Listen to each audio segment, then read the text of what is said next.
Bienvenue sur Good Visa, le podcast voyage et bien-être pour s'évader et se ressourcer. Aujourd'hui, je vous propose d'aller à la rencontre d'Elliot. Depuis plus de 10 ans, il parcourt les derniers lieux sauvages de la planète et l'Alaska l'a profondément bouleversé. Il est parti sur les traces d'un homme qui a quitté la civilisation, empruntant une piste millénaire des Amérindiens. Cet épisode est une invitation à renouer avec la nature. Je m'appelle Camille et je vous souhaite une bonne écoute, ou plutôt un bon voyage.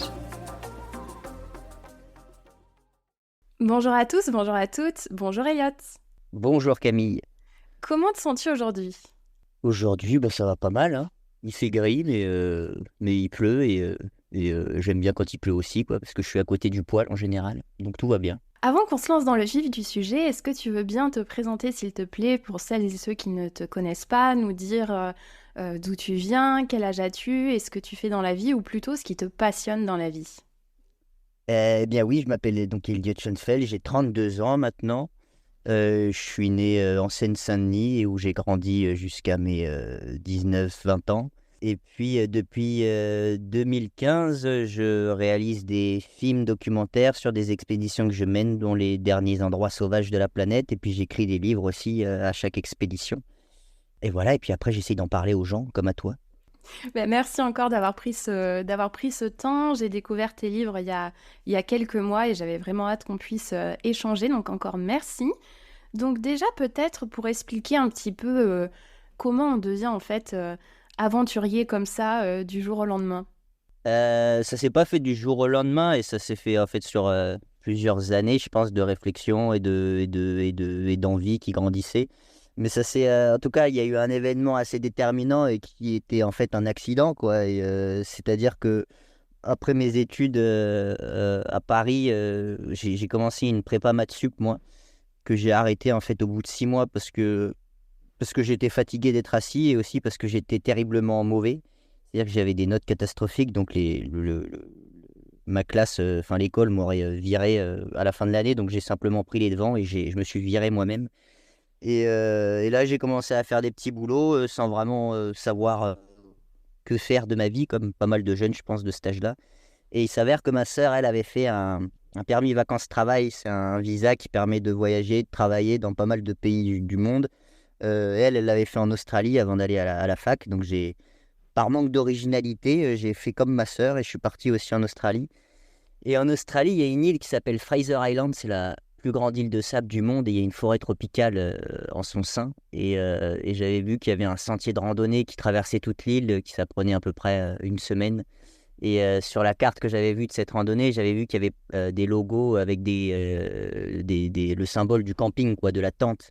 Et moi, mon expérience du camping, en gros, c'était de partir avec ma mère à La Ciotat, dans un camping où il y avait toutes sortes d'épiceries, de douches chaudes et toutes sortes d'êtres humains.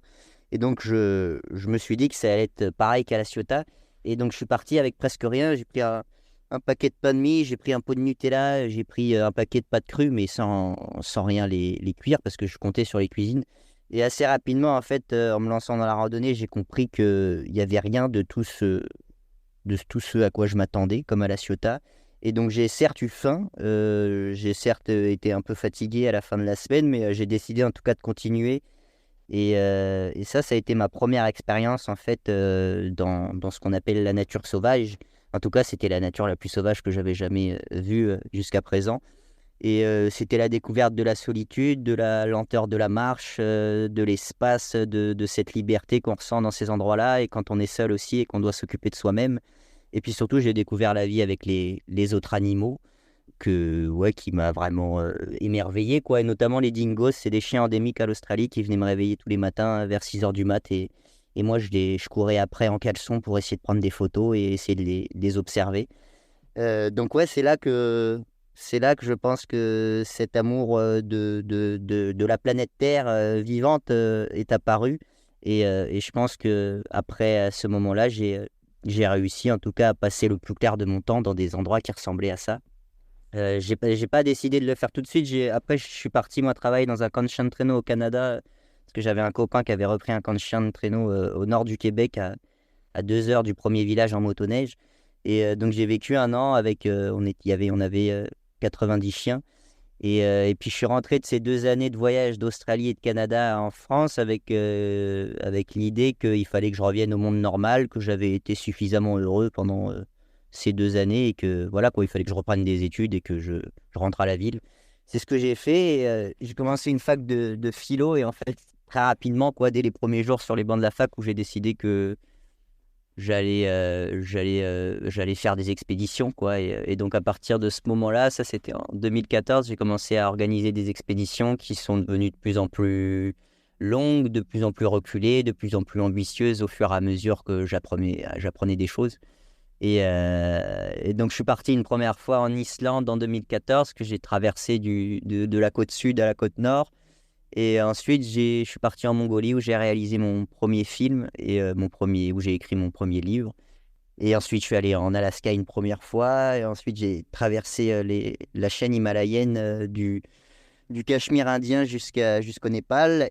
Et je suis ensuite parti explorer la jungle amazonienne en 2019. Et la dernière expédition que j'ai réalisée, c'était en 2023, en Alaska à nouveau, pendant plusieurs mois là-bas. Voilà. Super, ben merci pour toutes ces explications, ça permet aux auditeurs de resituer un petit peu tout. Et est-ce que tu peux nous expliquer ce qui t'a attiré en Alaska pour la première fois? Comment ça se fait que tu te sois retrouvé là-bas? Bah déjà, moi, en fait, et je passe toujours des nuits entières, moi, à regarder Google Earth pour essayer de trouver des endroits, les endroits les plus sauvages qui restent sur la planète. Et c'est vrai que tout de suite, quand on regarde des cartes, le regard est attiré par le Grand Nord parce que je pense que c'est encore les plus grands territoires qui sont aujourd'hui encore libres. Et j'avais appris aussi qu'en Alaska, il y avait la plus grande concentration de grizzlies et d'ours au monde. Et moi, pendant mon année au Canada, j'avais le rêve terrible de croiser un ours et ça n'est jamais arrivé en un an de vie là-bas. Et donc, c'est pour ça que ça m'a semblé assez naturel l'Alaska. Et j'ai pas été déçu parce que dans cette première expédition, je crois que j'ai croisé 16 ou 17 ours, un truc comme ça. Et donc, voilà quoi, j'en ai eu autant que je voulais. Et d'ailleurs, j'allais te parler de ces fameux ours. Est-ce que tu veux bien raconter cette fameuse anecdote de ta première rencontre assez proche avec un ours quand tu y étais pour la première fois? Ouais, bah ouais, sur les dizaines d'ours que j'ai rencontrés en 2016 et en 2023, il y en a une seule où ça s'est pas très bien passé. C'est parce que ça faisait, je crois, peut-être une semaine que j'avais croisé aucun village ou aucun être humain et je marchais dans une forêt qui était extrêmement dense, quoi. Donc t'as rapidement un sentiment de claustrophobie et d'enfermement quand tu marches pendant des jours dans cet environnement-là. Et au bout de plusieurs jours, j'ai fini par voir un peu de lumière au loin et j'ai réussi à sortir de la forêt et je suis tombé sur une magnifique rivière avec une très grande plage de sable. Et donc j'ai eu l'impression de pouvoir respirer de nouveau. Et le seul détail, c'est que sur cette plage de sable, il y avait des traces absolument partout de pattes d'ours, quoi. Et comme je suis assez idiot comme garçon, et ben ça m'a pas empêché d'y planter ma tente parce que j'avais vraiment pas envie de recamper dans la forêt. Et je me suis mis à faire mon camp et puis j'ai fait un feu, j'ai cuisiné et puis ensuite j'ai fait la vaisselle dans la rivière. Et pendant que je faisais la vaisselle dans la rivière, il y a quelque chose qui m'a attiré dans le coin de l'œil et j'ai tourné la tête et j'ai vu ma tante. Et sur ma tente, il y avait un ours en fait. C'était un ours noir qui était pas du tout d'accord avec mon projet de passer la nuit sur son territoire, quoi.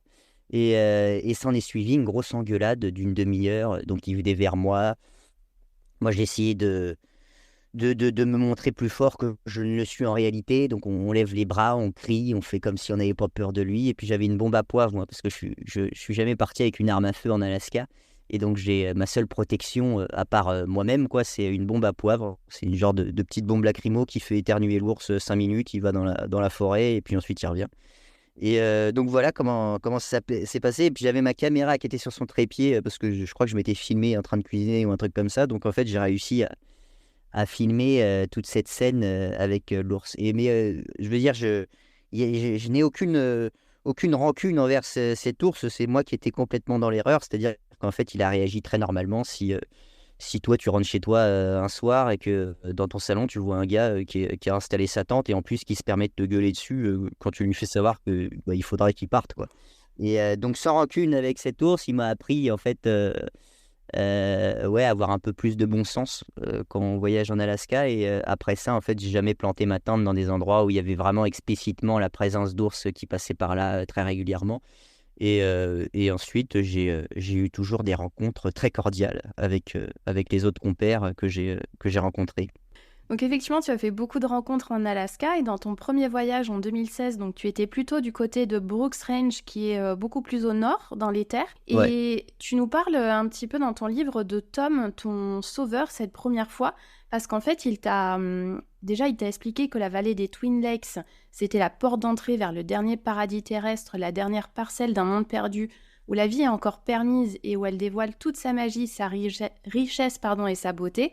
Donc là, vu ce que tu nous disais pour ton amour pour tous ces territoires, j'imagine que quand il t'a dit ça, tu t'es dit bingo. Mais surtout, il t'a offert un livre qui t'a donné envie d'y revenir plus tard. Est-ce que tu peux nous expliquer? Ouais, ben moi, Tom, je l'ai rencontré pendant cette première expédition en 2016. En fait, cette expédition, moi, je l'ai commencé en canoë où je suis parti du Yukon à Whitehorse, qui est la capitale du Yukon au Canada. Et ensuite, j'ai descendu le fleuve du Yukon pendant un mois et demi. Donc, je crois que j'ai fait quelque chose comme 1800 km de navigation jusqu'au village de Tanana, et qui est à peu près à mi-parcours en fait du fleuve du Yukon. Et là, j'ai vendu mon canoë et je me suis fait déposer par un gars dans son bateau 10 km après Tanana sur la rivière. Et donc, j'ai été déposé là, il est parti, je me suis retrouvé tout seul, j'ai enfilé mon sac à dos et j'ai commencé à marcher sur la berge qui en fait très rapidement a disparu. Et donc, j'ai dû m'enfoncer dans la forêt. Et la forêt là-bas, c'est comme je disais tout à l'heure, là, ça ressemble vraiment à. Enfin, c'est aussi dense en fait que la jungle amazonienne, comme on se l'imagine.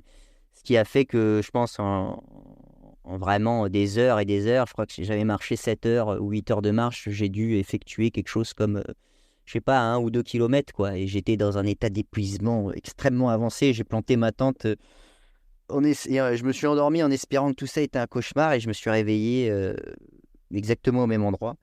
Et donc là, j'ai décidé enfin j'ai compris en tout cas que je ne pourrais pas atteindre mon objectif, l'océan Arctique, en passant par là, parce que ça me prendrait des mois et des mois, et que j'avais rien, enfin j'avais pas assez de provisions en tout cas pour tenter ça. Donc j'ai laissé tout mon camp sur place et j'ai plongé dans la rivière Tozik, j'ai descendu à la nage jusqu'à rejoindre le fleuve du Yukon. Et là, j'avais presque rien, quoi, parce que j'avais laissé toutes mes affaires là-bas. Donc, j'ai trouvé une petite plage, la même petite plage où on m'a déposé la veille. Et j'ai rassemblé des branches et des feuilles pour faire un feu d'urgence, quoi, qu'on puisse me voir au loin si jamais je croisais un bateau.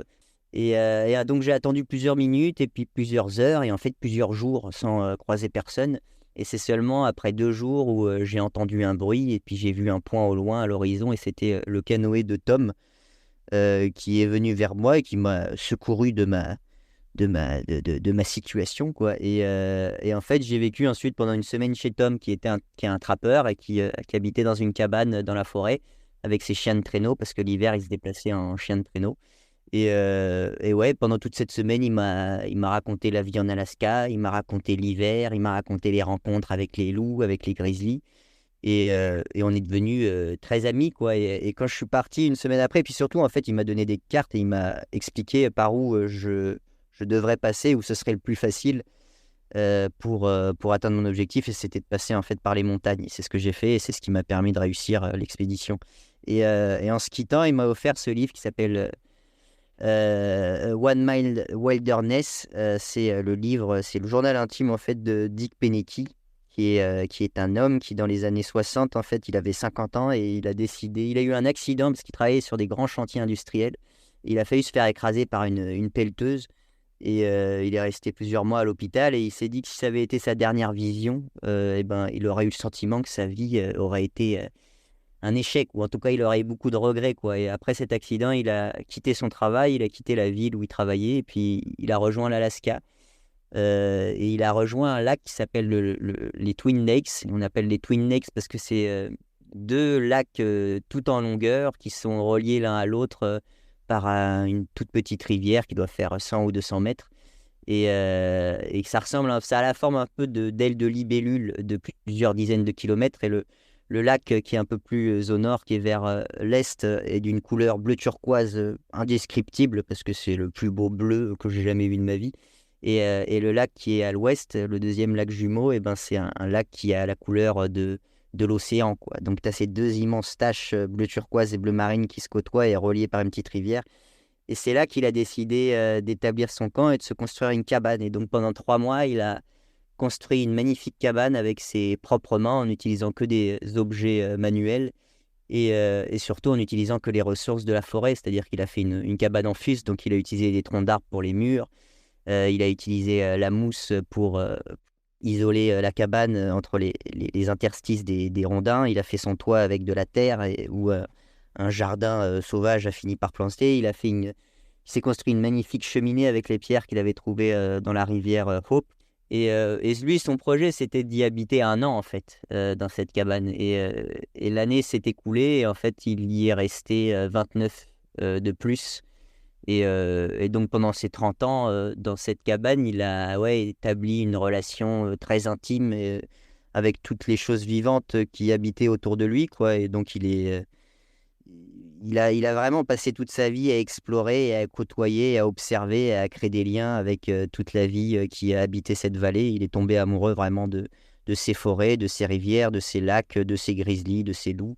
Et par exemple, il y avait tous les écureuils qui étaient autour de sa forêt, qui venaient le voir tous les matins, qui venaient dans le creux de sa main pour chercher des caresses. Il y a les oiseaux qui nichaient en fait dans les arbres autour de lui, qui venaient aussi dans sa main pour y prendre quelques graines. Il y a les loups qui venaient à son appel, et puis il connaissait tous les animaux, en fait. Il connaissait leur caractère, leurs différences, le nombre de naissances de grizzlies qu'il y avait eu cette année, où était leur tanière.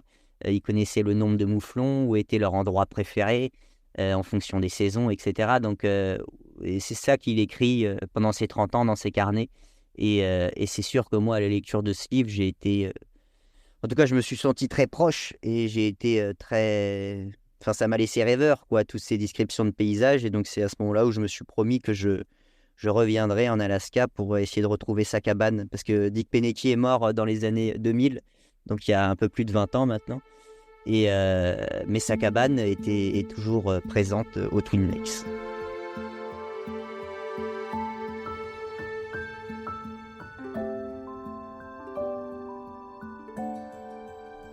Pour resituer un petit peu l'Alaska, donc l'Alaska c'est situé au nord-ouest de l'Amérique du Nord, c'est séparé du reste des États-Unis par le Canada, et puis j'ai bien aimé que tu mentionnes quand même le fait que tu étais passé par le Yukon, parce que j'avais fait un épisode dessus avec Julien Abbat, qui lui donc était du côté canadien du Yukon. Tu me corrigeras si je me trompe, mais les points communs entre l'Alaska et le Yukon, on a vraiment cette nature sauvage qui est préservée, avec toutes ces montagnes. Il y a beaucoup de faune commune avec ben voilà, les caribous, les ours, les orignaux, les grizzlies. Il y a un climat très rigoureux d'un côté comme de l'autre. Et après, en termes de différence, ça va être plus sur le fait que l'Alaska est beaucoup plus vaste et peuplé que le Yukon. Après, l'économie, ben, on va avoir l'Alaska qui est plus centré sur le pétrole, le Yukon sur le tourisme et l'exploitation minière. Et après, en termes de paysage, j'ai l'impression, en tout cas, que l'Alaska, ça offre peut-être plus de diversité en termes de spectacle par rapport à la nature, notamment ce bleu que tu mentionnais avec ces fjords, ces lacs qui sont impressionnants, tandis que le Yukon, ça va plus être focalisé sur voilà, ces terres historiques, un petit peu intimistes. Est-ce que tu es d'accord avec ça par rapport à la différence entre Alaska et Yukon ? Je saurais pas forcément dire parce que moi j'ai fait donc que ce séjour au Yukon où je suis resté en fait 2 semaines parce que après 2 semaines de navigation dans mon canoë je suis rentré dans l'Alaska et j'ai eu l'impression que c'était vraiment un territoire très similaire, quoi. Et en fait cette frontière d'ailleurs quand j'ai franchi cette frontière on se rend compte du côté assez obsolète du côté illusoire que sont en réalité ces frontières qu'on trace sur des morceaux de papier et de cartes, parce que en fait, les arbres étaient les mêmes d'un côté de l'autre, et puis rien ne pouvait me laisser soupçonner que j'étais passé d'un pays à l'autre, quoi. Et puis de toute façon, historiquement, les peuples premiers qui habitaient ces régions, en fait, ils passaient de l'Alaska au Yukon tous les ans, quoi, en fonction des routes qu'ils prenaient dans leur route nomade. Et puis les troupeaux aussi d'animaux, en fait, traversent ces frontières tous les ans. C'est les routes migratoires qu'ils empruntent. Et ensuite, comme qu'en fait, quand tu descends des rivières, tu es très bas, quoi. Et donc, t'as pas un horizon qui est immense parce que tu es en bas des montagnes. donc tu peux pas forcément te rendre compte de l'immensité de ce qui t'entoure et tu le comprends plus quand tu prends de la hauteur, ça. Et ça, c'est en Alaska que j'ai réussi à avoir ces visions-là. Mais je crois aussi que dans le Yukon, ils ont des lacs qui aussi magiques que ce qu'il peut y avoir en Alaska. Après, je pense que oui, enfin, c'est sûr même que je pense que l'Alaska a été beaucoup moins développé encore aujourd'hui que le Yukon. Mais je pense que ouais, c'est vraiment des territoires voisins qui se ressemblent en pas mal de points, quoi. Mhm. Et là, comme tu nous expliquais, donc Dick Penneky, tu t'es lancé dans cette quête, et donc ton livre Alaska sur la piste de Telakwana et ton film, Alaska, la cabane de Dick Penneky, c'était vraiment pour témoigner ton admiration pour cet homme, et tu as voulu donc suivre ses traces. Et est-ce que ça a changé quelque chose par rapport à tes expéditions? Parce que là, c'est la dernière que tu as faite. Est-ce que tu as senti une différence par rapport à tes autres expéditions? Ouais, je pense que elles sont toutes assez différentes, mes expéditions, parce que l'expédition qui a précédé, c'était en Amazonie, donc ça avait à peu près rien à voir avec cette expédition-là. Et puis, surtout, c'est une des expéditions en Amazonie où j'ai eu le plus peur. Enfin, c'est l'expédition où j'ai eu vraiment peur pour ma vie, quoi. Euh, Moi, j'ai l'impression de toujours apprendre des choses et ouais, d'absorber plein d'émotions, plein de connaissances, plein de compréhensions sur le monde vivant quand je passe du temps et que je rencontre des animaux, quoi. Et au fur et à mesure qu'on passe des jours et des semaines et des mois dans ces environnements-là, on comprend en fait toutes les lois et toutes les relations et tous ouais, les secrets un peu qu'on arrive à percevoir et qui lient en fait tous les animaux et tous les êtres vivants, du plus petit au plus grand. Et, euh, et moi, c'est pour ça que j'adore rencontrer ces animaux, c'est parce que quand je croise le regard avec un grizzly ou avec un loup ou avec des orignaux, et ben j'ai l'impression de voir ce quoi j'aspire à tendre, à savoir des êtres qui sont libres, qui ont une connaissance parfaite du territoire où ils vivent et ouais, et qui savent se débrouiller, soit en troupeau, soit tout seul. Et c'est ça, moi, que j'essaye de faire, à savoir réapprendre à vivre sur Terre, quoi. À savoir à réapprendre avec la vie qui nous entoure et essayer d'atteindre une certaine symbiose et une certaine harmonie et de se rappeler qu'on est un animal et qu'on fait partie et qu'on appartient au reste du vivant et que jusqu'à très récemment, en fait, l'ensemble de l'humanité a su trouver sa place sur cette planète aux côtés de tous les autres animaux et avec suffisamment d'harmonie, en fait, pour que le reste du vivant et la vie en général continuent à s'enrichir, à se développer et à foisonner dans tous les endroits de la planète. C'est ça le fil conducteur de toutes mes expéditions et j'ai l'impression de progresser sur celui-ci à chaque nouveau voyage. Et surtout là, que j'ai beaucoup appris en fait sur la vie de Dick Penneky, certes, mais c'est en fait Dick Penneky a lui-même été beaucoup inspiré par le peuple premier qui a habité ces terres pendant des milliers d'années, qu'on appelle le peuple des Naïna. Et il a rencontré plusieurs anciens de ce peuple-là.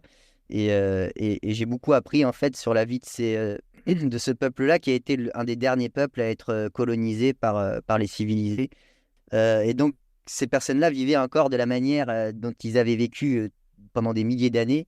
Il y a encore, en gros, 3 générations, quoi. Et ce qui fait que ça semble très proche. Et donc, c'est très facile de s'imaginer la manière dont ils avaient pu vivre dans ces territoires-là, parce que les territoires où je suis passé, en tout cas, ont très peu changé en l'espace de 100 ans. Il y a d'autres endroits en Alaska qui ont énormément changé, mais celui-ci a été en partie préservé. Et donc, par exemple, ce peuple-là, ils étaient une connaissance vraiment fabuleuse de la forêt. Par exemple, ils connaissaient les plantes médicinales, les plantes qui étaient comestibles. Ils récoltaient la sève des arbres pour en faire de la colle ou pour en faire des moyens de s'éclairer. Il y avait vraiment une éthique de la chasse et de la pêche et de la cueillette en général avec ce qui les entourait qui était extrêmement respectueuse, quoi. Et dans le sens où quand ils tuaient un caribou, par exemple, eh ben, ils allaient choisir quel caribou ils allaient tuer. Ils allaient jamais tuer les vieux caribous qui font office en fait de guide dans les hardes de caribous. Ils allaient jamais tuer des mâles ou des femelles reproducteurs. Et donc, ils tuaient souvent des jeunes de moins de 2 ans. Et en fait, ils utilisaient absolument tout. Parce que comme ils comprenaient que le sacrifice de cet être qui leur permettait de perdurer leur vie, et ben, ils considéraient qu'il fallait en faire usage d'une manière, enfin, sans gâchis, en gros, quoi. Donc il y avait vraiment ce lien qui était très fort avec le reste de vivant, qui impliquait qu'ils en prennent soin, en fait. Parce que, en fait, comme ils étaient dépendants, par exemple, des saumons et des caribous, et ben, il fallait que l'année prochaine, et ben, que les saumons soient encore là et encore en meilleure forme, et que la harde prospère chaque année un peu plus. Et c'est ça qui, je pense, implique aussi la relation très importante qu'ils avaient avec leur territoire. Et le lac des Twin Lakes, où Dick Pennecky a construit sa cabane et que j'ai retrouvé, et ben, c'était un lieu très important aussi pour les Dena'ina, parce que c'est là où il y avait les meilleurs gisements de pierre pour se construire des flèches d'arc ou des couteaux ou des outils pour tanner les peaux ou des haches, etc. Donc c'était un endroit assez sacré où il passait régulièrement pour changer les vieilles pierres contre des nouvelles. Et à chaque fois d'ailleurs, soit il replaçait les vieilles pierres qu'ils avaient pris précédemment, soit il laissait de la nourriture pour les animaux de la montagne en échange des pierres qu'ils prenaient à la montagne. Donc en tout cas, ouais, j'ai découvert l'histoire de ce peuple-là qui m'a vraiment beaucoup touché, quoi, et en particulier parce que, comme je l'ai dit, vraiment à l'époque de mon arrière-arrière-grand-père, en gros, ce peuple-là existait encore et vivait du même mode de vie millénaire avec lequel il avait toujours vécu.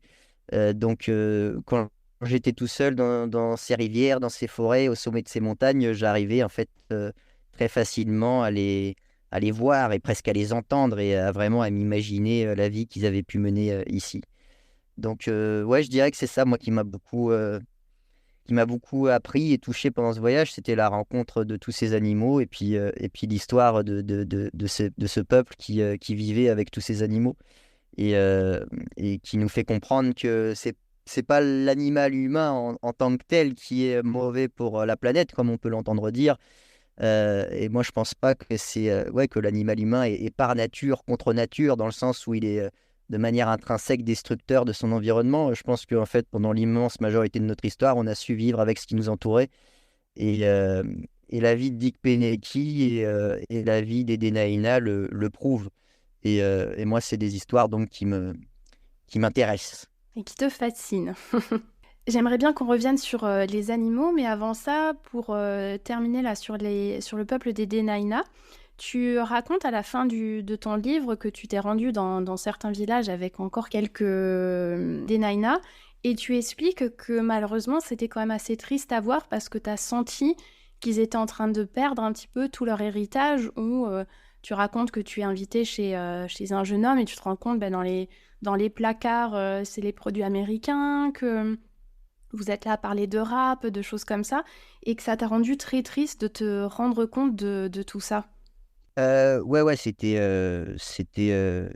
En tout cas, c'est le schéma qui existe chez tous les peuples premiers que j'ai pu rencontrer dans les quatre coins du monde, quoi.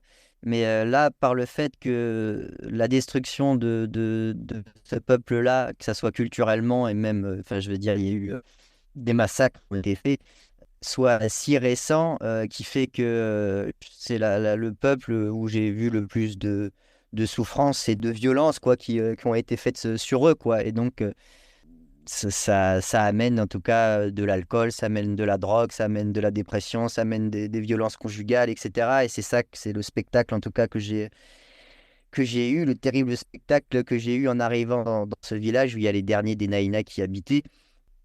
Et oui, en fait, en gros, l'histoire qui leur est arrivée, c'est que quand les Russes et ensuite les Européens sont arrivés, ben, ils ont massacré nombre de villages. Et puis surtout, les peuples civilisés ont très vite compris qu'il était très difficile d'exploiter et de contrôler des peuples qui savaient trouver leur subsistance par eux-mêmes dans la nature et qui étaient libres et autonomes, qui savaient se nourrir, qui savaient s'abriter avec ce qu'ils avaient autour d'eux. Et donc, une technique qui existe depuis l'émergence de la civilisation, en fait, de mettre à mal ces conditions de subsistance. Et on peut le faire de différents moyens, en allant directement massacrer les villageois, en leur filant plein de maladies, et aussi, en fait, par exemple, en rasant des forêts ou en empoisonnant des rivières. Et il y a un colonel qui s'appelle le colonel Dodge, qui a participé à la conquête de l'Ouest aux États-Unis, en Arizona, qui avait cette phrase qui disait qu'un bison mort était un Indien mort. Et donc, c'était une technique des civilisés pour contrôler des territoires et des peuples, était de notamment tuer des troupeaux, des centaines, des milliers de bisons. Et donc, c'est ce qui venait au Denaïna aussi, au 19e et au 20e siècle. Et ce qui fait qu'en fait, les derniers survivants ont été obligés, malgré eux, par la vassalisation des terres et par la destruction de leur territoire, de rejoindre en fait les comptoirs commerciaux qui faisaient office des premières villes, en tout cas, et des premiers forts de la civilisation en Alaska. Et donc là, ils passent d'un statut de chasseur-cueilleur à un statut de salarié, en fait. Et ça implique un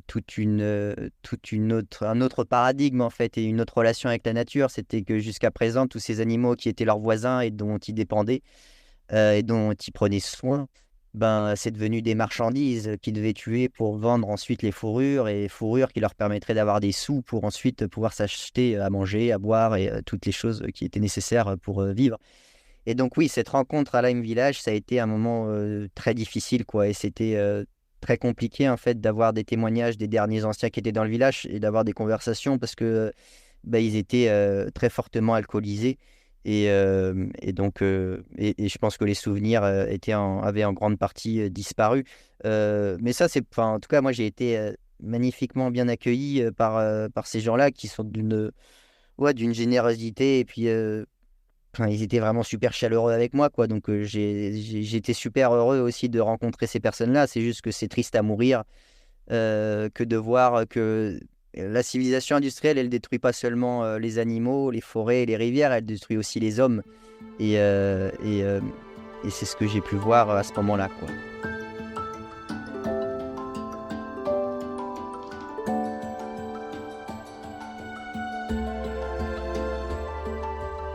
Tu as rencontré aussi des habitants de l'Alaska, avec notamment des rangers qui s'occupaient de préserver cette cabane de Dick Pennecky, dont une dame qui le connaissait personnellement. Qu'est-ce que tu as retenu de tes échanges avec ces personnes-là? Bah, en tout cas, moi, en Alaska, honnêtement, j'ai rencontré vraiment enfin, des gens, moi, qui ont été très importants pour moi, autant dans mon expédition en 2016 et mon expédition celle-ci, quoi. Et des gens, et puis je pense que c'est en tout cas des choses que j'ai pu retrouver un peu partout dans les endroits sauvages où il y a peu d'humains qui habitent ou dans des endroits où en fait où c'est des sociétés à taille humaine. Et ce qui fait que l'entraide et l'accueil font partie intégrante de la culture et des moyens aussi de pouvoir survivre et vivre dans ces endroits-là. Donc j'ai vraiment beaucoup de fois été accueilli et aidé par plein de villageois, que ce soit des Amérindiens ou des Blancs, quoi. Et là, ouais, les deux seules personnes que j'ai rencontrées pendant cette expédition, c'était une ranger qui s'appelait Kat et qui habitait à quelques kilomètres de la cabane de Dick.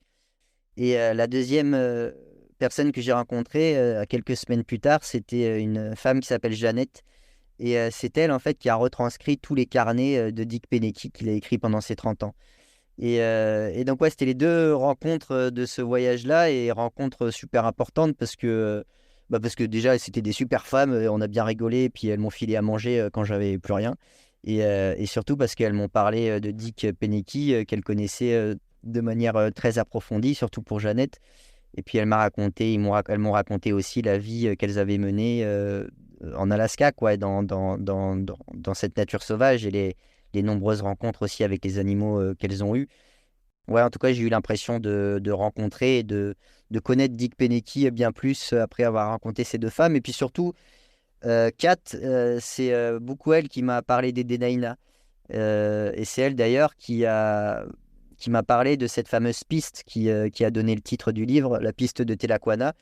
Et cette piste, en fait, c'était la piste ancestrale qu'utilisait ce peuple, parce qu'en fait, il y avait différentes communautés, différents camps, différents villages des Denaïna.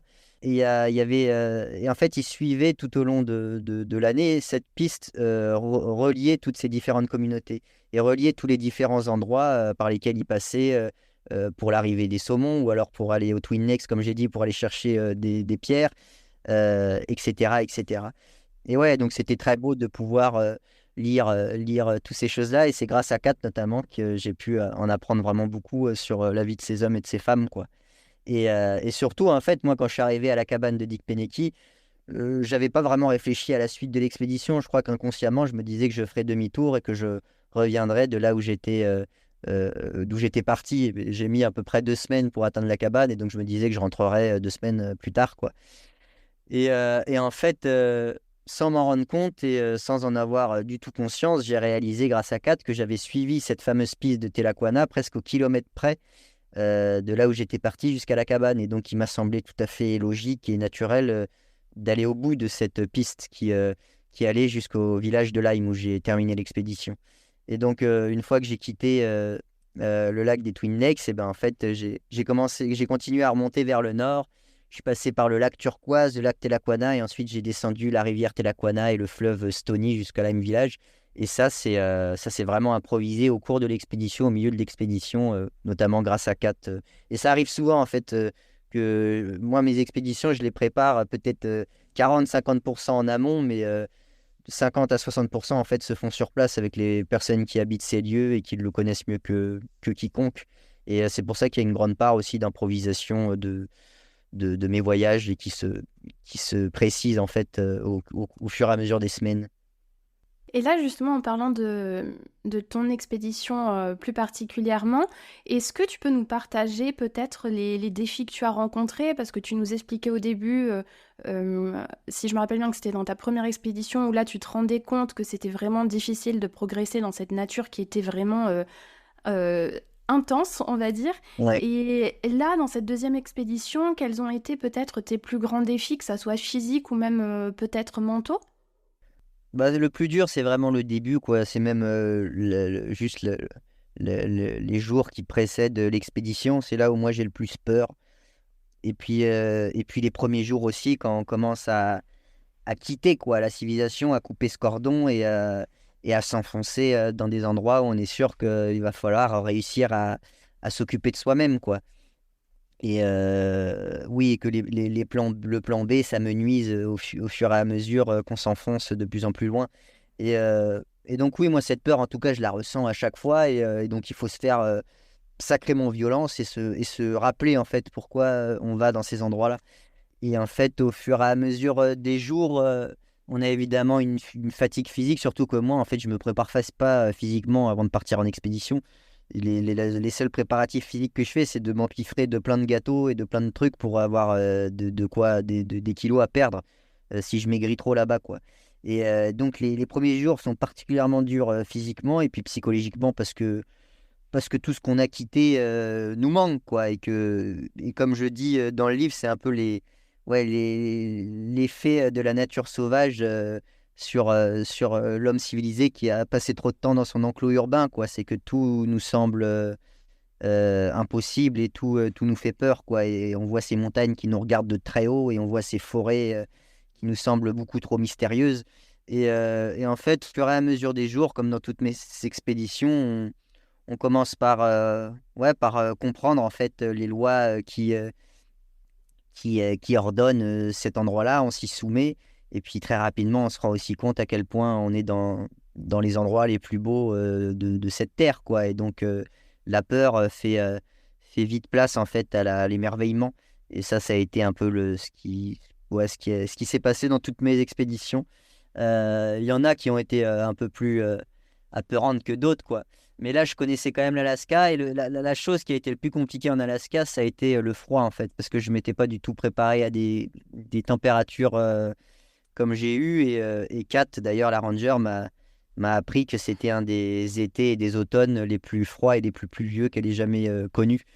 Et en fait, j'avais pas du tout pris un duvet qui correspondait aux températures, quoi. Donc ça a été compliqué. C'est-à-dire qu'il y a eu des nuits vraiment où j'ai à peine pu fermer l'œil. Et j'ai fini par tomber sur une cabane où il y avait des cartons pleins de couvertures et de duvets. Donc je me suis permis d'en prendre un. Je leur ai filé mon appareil photo en échange parce que je m'en servais pas et que ça pesait lourd. Et donc j'ai pu terminer l'expédition en ayant bien plus chaud qu'au début. Après, pour moi, c'était vraiment un voyage assez. C'était un rêve, ce voyage, quoi. Et j'ai trouvé qu'il y avait une douceur, moi, au fur et à mesure des jours et des semaines, qui était super belle à vivre, quoi, contrairement à d'autres moments d'expédition qui étaient vraiment plus rudes.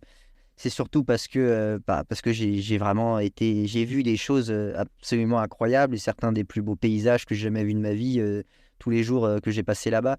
Ce qui fait que les petits désagréments comme la fatigue, la froid ou la faim deviennent très vite secondaires quand on a la chance de pouvoir échanger un regard avec un loup, par exemple, et quand on a la chance de pouvoir pêcher un saumon aussi. Parce qu'en fait, j'ai réussi aussi pour combler ma faim, parce que j'avais pris des provisions, certes, mais j'en ai pris très peu, et donc je comptais évidemment me nourrir avec ce que je trouvais sur place. Et donc en fait, je me suis nourri pas mal comme un grizzly, à savoir à base de myrtilles et à base de saumon. Et il y a vraiment des toundras et des hectares et des hectares et des hectares de myrtilles là-bas qu'on appelle l'or bleu. Et donc, ouais, c'est difficile de mourir de faim en Alaska, en tout cas à ces périodes de l'année. Et ce qui fait que la faim, contrairement à l'Amazonie, par exemple, ça a été un problème beaucoup plus secondaire que dans la jungle. Tu parles justement de cette nature, cette fascination que tu as pour la beauté des paysages et on sent qu'au fur et à mesure de tes expéditions, ça prend une place de plus en plus importante. Tu dis par exemple à un moment que tu t'arrêtes sans cesse, que tu es hypnotisé par les paysages, que tu ne sais même plus où porter ton regard, que tout t'attire jusqu'à en avoir le tournis. Et tu dis même que tu es ébahi de bonheur, en pleine félicité, comme si le monde t'avait saisi de toute sa force, comme si tu avais vécu toutes ces années pour ces quelques secondes que le miracle est partout autour de toi. Donc j'imagine qu'on doit se sentir submergé. Est-ce que c'était pas trop par moment de ressentir toute cette beauté? Non, non, je pense que c'est pas trop parce que c'est en même temps. Enfin, avec les paysages, tu peux avoir ce sentiment d'être submergé. Tu l'as pas forcément avec les animaux parce qu'il y a quelque chose de. Justement, où quand tu échanges un regard avec un animal, et ben, tu te sens très proche de lui, quoi, et qu'il y a un lien qui se fait entre toi et lui. Et il semble beaucoup moins éloigné de toi-même que ce que tu pourrais croire. Et c'est comme les gens qui sont terrifiés par les grizzlies et qui les imaginent comme des bêtes sanguinaires, etc. En fait, la première rencontre avec un grizzly, elle t'enlève ces idées-là. Et ce que tu te rends compte, c'est que tu as certes un animal d'une puissance miraculeuse presque. Je crois que c'est un des animaux les plus forts des mammifères les plus forts qui existent en Amérique du Nord. Il court super vite, il sait grimper aux arbres, il nage super bien, il a un odorat qui porte à des dizaines de kilomètres. Ça semble incroyable. Et en même temps, quand tu échanges un regard avec eux et quand tu les vois, tu les observes et tu les vois vivre, bah, tu te rends compte que ouais, c'est une bête qui est extrêmement douce, quoi. Et que ce qu'elle préfère faire, c'est de manger des myrtilles et faire des siestes. Et c'est ce qu'elles ont fait la majorité des fois où je les ai vues. Et j'ai vu une femelle avec son petit et j'ai vu beaucoup de tendresse entre les deux. Et ouais, donc c'est ça surtout, moi, qui m'a marqué en rencontrant ces animaux-là. Après, c'est vrai que face à des paysages, on a vraiment ce sentiment d'avoir le souffle coupé parfois. Et moi, quand je suis arrivé au lac de Telakwana et aussi au lac des Twin Necks, quand j'ai aperçu ce lac bleu turquoise, la toundra qui rougissait comme une fraise avec l'arrivée de l'automne, les sommets enneigés, la forêt bleu argentée de la forêt boréale qui descendait comme une coulée de lave sur les rives du lac. Moi, j'ai été accueilli quand je suis arrivé au lac des Twin Lakes par justement cette grizzly et son petit, qui était déjà très gros, et puis par des milliers d'oiseaux ouais, qui dansaient comme des aurores boréales au-dessus de l'eau. Et bah là, c'est difficile de comprendre ce que tu vois tellement c'est magnifique, quoi, et tellement tu soupçonnais même plus que des paysages pareils pouvaient exister. Et rapidement, ce sentiment de béatitude un peu, il est aussi remplacé par la tristesse et puis par la colère, parce que tu te rends compte que en fait, si on détruisait pas la nature, voilà ce à quoi ressemblerait la planète entière. Et voilà ce à quoi ressemblait la planète entière il y a encore très récemment, en réalité, au vu de l'échelle de la vie et de l'humanité. Et là, tu comprends que tu pourrais croire, en fait, face à ces paysages, que c'est infini et que ça s'étend jusqu'au fin du monde, jusqu'à la fin du monde. Et en fait, moi, j'arrive plus à oublier que ces paysages-là, c'est les dernières parcelles de ce monde libre qui existe encore. Et donc, c'est pour ça que je dis il y a autant de tristesse qui arrive que de joie face à ces paysages. Et on a ce sentiment, c'est ce que je dis dans le livre, d'avoir à la fois le cœur qui est réparé et à la fois le cœur brisé. Parce que tu te rends compte face à des décors pareils qu'en fait la vie, elle n'aspire qu'à une chose. Et c'est de s'enrichir en permanence, et c'est de pousser, c'est de respirer, c'est de voler, c'est de nager. Et qu'il suffirait en fait qu'on cesse de couper les forêts, qu'on cesse d'emprisonner les rivières, qu'on cesse de tuer tous ces animaux, qu'on cesse de polluer toute l'atmosphère pour que ces paysages-là reprennent le dessus et se redéploient autant que possible. Donc, ouais, t'es mitigé par pas mal d'émotions face à ces décors-là et face à tous ces animaux.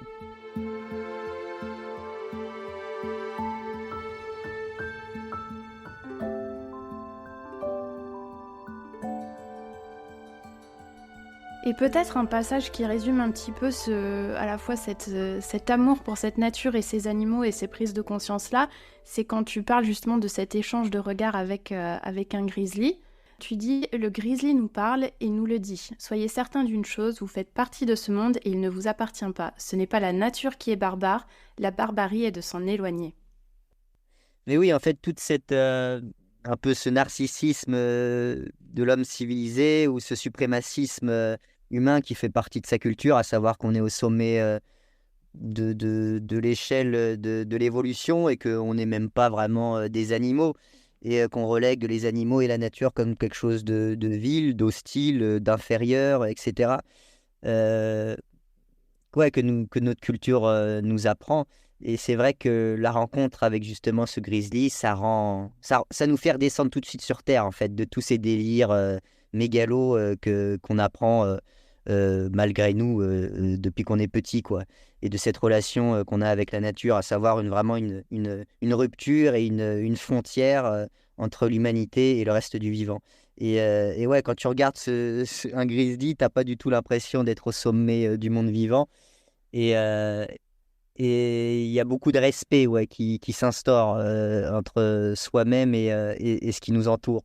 Et le plus on passe de temps dans la nature, le plus on comprend, je sais pas, les capacités incroyables qu'ont tous ces animaux et toutes ces plantes aussi, hein, et les rivières. Et moi, je voyais un peu, et c'est comme ça que Dick Pennecky voyait aussi cette vallée des Twin Lakes, mais c'était comme un être vivant à part entière. Il y avait un lien entre le lac et la forêt, entre les rivières et le lac, entre le sommet, les glaciers et la rivière, entre les animaux et la roche et les forêts et les rivières, etc. Tout ça semble tout à fait lié. Et oui, c'est là où on aperçoit vraiment une intelligence qui est, franchement, qui subjugue toute personne qui arrive à en comprendre une infime partie, quoi. Parce que je pense qu'on en comprend, surtout nous, peut-être que les peuples premiers, enfin c'est sûr, même en comprenaient bien davantage, même si je pense qu'il y avait toujours une part de mystère dans tout ce qui anime la vie sur Terre. Mais ouais, tu arrives à capter des bribes de ça en observant ces bêtes et en observant ces paysages et en vivant dans ces endroits-là, qui te ramènent sur Terre et qui t'apporte une humilité que la civilisation nous prive, pardon. Et tu mentionnais la civilisation, maintenant si on parle de ce retour à la civilisation, parce que tu écris vers la fin, Satanée vie sauvage, comme on s'y attache, comme on aime ces lieux, comme il est dur de les quitter, Alaska, mon amour, mon paradis. Parce que tu finis par te prendre conscience un petit peu que tes proches te manquent, mais tu sens que tu aurais pu et peut-être que tu aurais aimé y rester pour toujours, en fait, dans cette cabane de Dick Pennecky. Ouais, en tout cas, un rêve que j'ai depuis très longtemps, même enfin depuis que j'ai découvert l'Alaska et depuis que j'ai découvert aussi la nature sauvage, c'était en fait de vivre comme Dick Pennecky, hein, c'était de m'installer en Alaska dans une cabane. Et je l'ai pas fait finalement parce que contrairement à Dick, moi, je suis tombé amoureux d'une fille qui habite dans les Alpes et donc finalement à la place de l'Alaska, je suis allé dans les Alpes. Pour moi, il y a une guerre mondiale qui a lieu en ce moment, à savoir celle de la civilisation contre la vie sur Terre. Et donc, il n'y a plus vraiment de lieu où aller se cacher ou déserter, en fait. Et je pense que des vies comme celle de Dick Pennecky sont carrément en sursis, en fait, parce que ne serait-ce que matériellement, physiquement, les endroits qui permettent de vivre cette existence se réduisent. Et par exemple, on le voit très bien avec tous les peuples premiers qui arrivent encore à vivre sur Terre et à vivre avec ce qui les entoure. Ils sont massacrés et ils sont en train d'être détruits, comme ça a été le cas au Dena'ina et comme c'est toujours le cas aujourd'hui avec les derniers peuples qui habitent en Amazonie, en Asie centrale, etc., quoi, partout où ils se trouvent. Et, euh, et donc moi, j'ai à la fois terriblement l'envie de continuer à explorer ces endroits qui sont encore libres et comme tu disais tout à l'heure, comme j'ai écrit dans le livre, où la vie est encore permise. Mais j'ai aussi en fait la terrible envie de protéger et surtout de faire en sorte que la nature puisse revenir à des endroits où elle a été attaquée. Et ça peut par exemple être le cas là où j'habite dans les Alpes, où en fait, même là où je suis, dans les forêts, dans les montagnes qui m'entourent, et ben, il y a toutes sortes de projets industriels, de multinationales qui sont en cours. Et pour moi, ça a autant de sens, même plus de sens en fait, d'essayer de mettre à mal ces projets et surtout de protéger les milieux qui veulent détruire, plutôt que simplement aller dans les derniers endroits qui n'ont pas encore été attaqués. Et je pense que les deux vont ensemble, quoi, et qu'on peut aimer seulement les choses qu'on connaît et qu'on peut protéger seulement les choses qu'on aime. Et donc je pense que c'est très important d'avoir des expériences dans la nature sauvage, parce que ça nous donne la force, le courage et l'envie de vouloir se battre pour ce monde-là. C'est pour ça que ce retour en fait, à la civilisation, même si là, depuis que j'ai quitté Paris, il est quand même beaucoup plus doux parce que j'essaye de vivre dans ma vie quotidienne comme je vis dans mes expéditions. En tout cas, j'essaye de tendre vers ça, à savoir vers l'autonomie, vers ce mode de vie libre, mais qui est bien évidemment relatif parce que je le veuille ou non, j'habite dans la civilisation, quoi. Il y a toutes sortes de règles, il y a des impôts à payer, il faut des sous pour pouvoir habiter ici, il faut être propriétaire pour pouvoir planter un coin de potager, etc. Donc il y a toutes ces règles qui nous sont imposées, auxquelles on doit se plier. Et donc ouais, il y a autant de sens pour moi quand je suis dans les Alpes à protéger ce qui vit ici, et même à faire en sorte que, je sais pas, qu'à ma mort, par exemple, la vie soit encore plus riche que quand j'y suis arrivé, quoi. En tout cas, moi, c'est ça qui m'anime. Dans ça où réside mon espoir, ouais. Oui, parce que j'imagine que le fait de faire ce film, d'écrire ce livre, c'est que tu espères aussi, enfin j'imagine, inspirer en tout cas les gens à vouloir protéger cette nature, à vouloir peut-être plus s'attarder sur cette beauté. En tout cas, je sais que personnellement, depuis que j'ai lu ton livre, la façon que tu as de décrire la nature, ou même ce lien particulier que tu as avec les animaux, la façon dont tu en parles, toutes les émotions qui s'en dégagent, ça donne encore plus envie de mieux observer, de se rendre compte à quel point c'est précieux. Je me répète, mais que voilà, tu espères que les gens seront aussi inspirés à la lecture et à la visualisation de ton film. Oui, oui, c'est comme ça, c'est en ça que je donne un peu de sens à mon travail, quoi, aux livres que j'écris et à mes films, même si je sais qu'on change pas le monde avec simplement un film et un livre. Mais en tout cas, ouais, essayer de faire prendre conscience aux gens qui l'ont oublié, dont je faisais partie, qu'on fait partie de la nature, et à leur faire découvrir la magie de ce qu'on appelle la vie. Et jusqu'à preuve du contraire, la planète Terre est la seule qui abrite cette chose-là, quoi, qui est assez extraordinaire. Et donc, que ça n'a pas de sens que de vivre dans une culture qui nous pousse et qui nous apprend à détruire la chose qui est la plus unique peut-être de l'univers, quoi. Et c'est pour ça que j'écris ces livres en partie, et c'est pour ça que je réalise aussi ces films. Euh, ouais, et en tout cas, de donner envie aux gens et de vouloir se battre pour les choses qu'ils aiment et pour le territoire dans lequel ils habitent, pour ceux qui habitent encore dans des endroits qui n'ont pas été complètement détruits, et pour donner aux autres qui sont privés de cette vie-là, de peut-être vouloir y revenir ou d'en apprendre en tout cas, quoi. C'est effectivement ça que j'essaie de faire passer dans ces livres. Et je mettrai bien évidemment les références pour donc que ce soit pour ton livre ou même pour ton film où on va pas avoir le temps de rentrer dans les détails, mais c'est assez impressionnant de voir la qualité des images que tu nous proposes, des plans juste splendides, parce que ben voilà, tu viens poser la caméra, puis après tu fais un détour, et puis tu transportes tout le matériel, donc c'est quand même tout un challenge. Et donc là, l'Alaska, c'était voilà, aller sur les traces de Dick Pennecky. Un peu avant ça, tu l'as brièvement mentionné, et ça pourrait faire l'objet d'un autre podcast, toute ton expédition en Amazonie, où là tu es parti sur les traces d'un aventurier disparu avec Raymond Mauffret. J'ai ma petite idée vu que j'ai écouté quelques interviews par-ci par-là, mais est-ce qu'il y a un autre aventurier que tu aimerais suivre, ou est-ce que tu aimerais partir sur une aventure totalement différente? C'est vrai que là, les deux derniers livres et films que j'ai réalisés, c'était en fait partir sur les traces de deux personnes, Raymond Moffret qui a disparu dans la jungle amazonienne, et puis ensuite Dick Peneki. Mais en fait, c'était pas forcément le fil conducteur de toutes mes expéditions, quoi. La première fois que je suis allé en Alaska, c'était pour rencontrer des grizzlies. La première fois que je suis allé en Mongolie, c'était parce que j'ai appris que la moitié de la population là-bas était nomade, et je trouvais ça incroyable parce que j'ignorais que des êtres humains pouvaient vivre autrement que le seul mode de vie que j'avais connu, à savoir le mode de vie de civilisé urbain. Et ouais, des images, des animaux, des histoires qui font naître en moi les idées des expéditions. Et la prochaine expédition, en tout cas celle auquel je pense le plus, ce serait de... En tout cas, il y a une harde, donc un immense troupeau, le dernier grand troupeau en fait de caribous qui habitent au nord du Yukon et au nord de l'Alaska. Et ce troupeau-là, ils ont été comptabilisés à 218 000 individus. Et en fait, ils font la plus grande route migratoire de tous les mammifères terrestres de la planète. C'est 2500 km du nord de l'Alaska au centre du Yukon.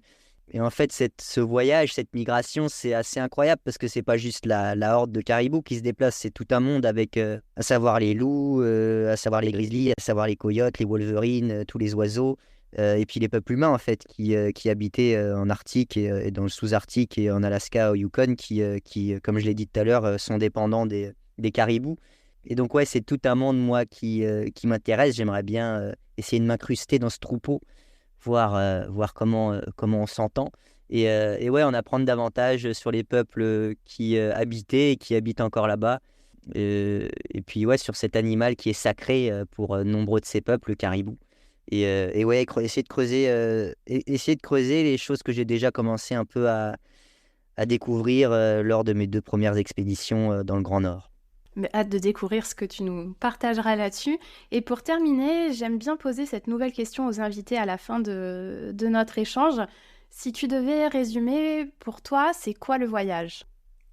C'est une définition qui est très personnelle, mais en tout cas, moi, je l'associe au monde sauvage, pour moi, le voyage.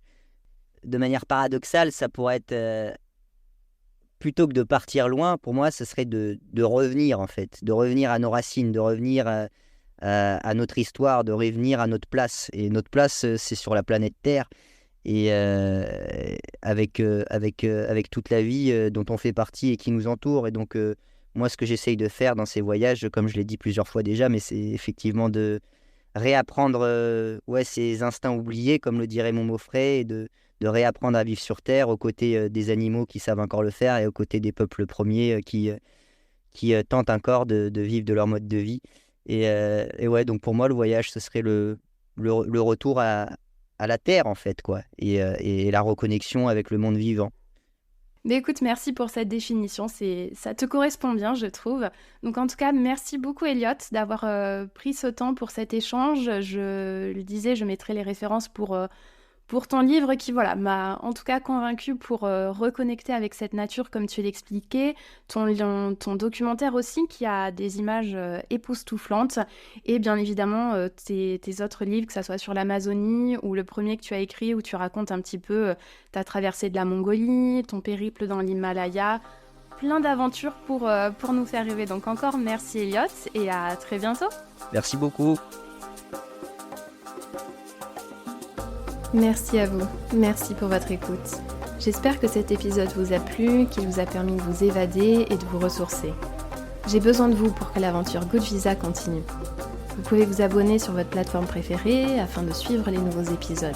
Si ce n'est pas déjà fait, vous pouvez laisser 5 étoiles et un avis, et même en parler autour de vous.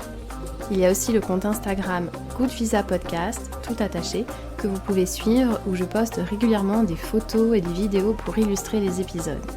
Ça me touche énormément quand je reçois vos retours, alors vraiment n'hésitez pas à me faire un mot. Merci à vous, à bientôt.